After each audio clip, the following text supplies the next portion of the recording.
Dalam kenyataan kita sebagai gereja, sebagai orang percaya, kita banyak yang masih berpikir, saya bisa seperti Lone Ranger.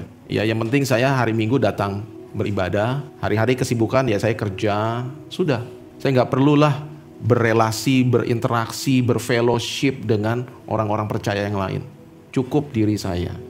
Tuhan punya pikiran apa saudara? Saudara dan saya diselamatkan untuk kemudian menjadi keluarga. Hidup sebagai keluarga. Tidak hidup sendiri-sendiri. Metafora yang dipakai tentang gereja apa?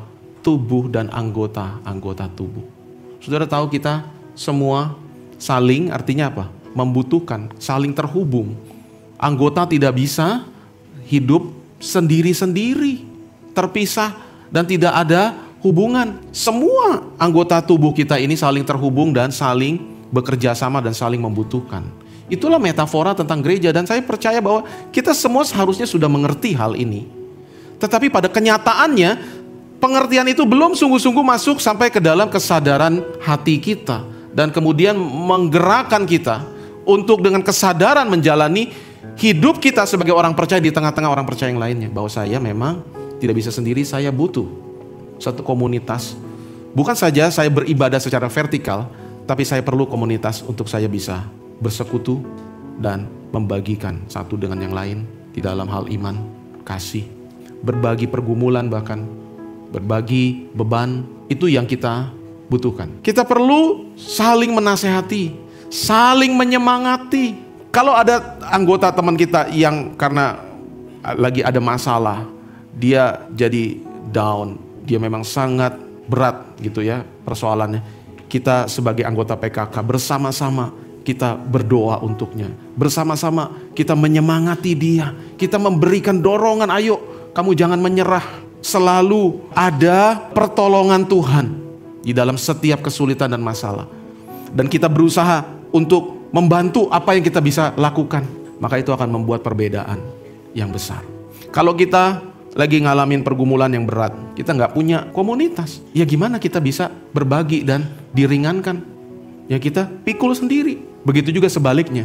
Bukan saja dilihat dari diri kita, tetapi orang lain juga bisa mengalami hal yang sama. Kalau kita melihat teman kita mulai undur, kita datang mengingatkan untuk memimpin kembali, mengajak kembali. Ketika seseorang di dalam hidupnya sudah sampai kepada satu titik di mana dia mungkin sudah nggak punya lagi harapan, tapi di situ ada pengharapan yang tiba-tiba diberikan, ada penghiburan, ada pertolongan, ada penguatan, ada semangat yang diberikan, dan kemudian dia mulai bisa tumbuh lagi, dia mulai bisa hidup lagi, maka itu bukan hal yang kecil. Itu bisa mengubah kehidupan seseorang. Kelompok kecil, ketika kita sungguh-sungguh menyadari peranan dari firman Tuhan untuk kita lakukan, maka membawa dampak yang tidak kecil. Mari saudara, kita kembali kepada apa yang menjadi panggilan Tuhan bagi kita sebagai orang percaya. Tuhan tidak pernah memaksudkan saudara untuk menjalani hidup iman saudara seorang diri. Saudara butuh orang lain dan orang lain juga butuh saudara. Mari kita bersama-sama melihat apa yang menjadi maksud tujuan Tuhan buat kita sebagai gereja. Bukan saja saudara dan saya kita datang beribadah setiap minggu. Tuhan ingin saudara juga boleh memiliki satu relasi pengenalan, di mana saudara juga belajar untuk membagi hidup saudara. Saudara belajar untuk mengenal saudara-saudara yang lain. Saudara belajar untuk peduli saudara-saudara yang lain.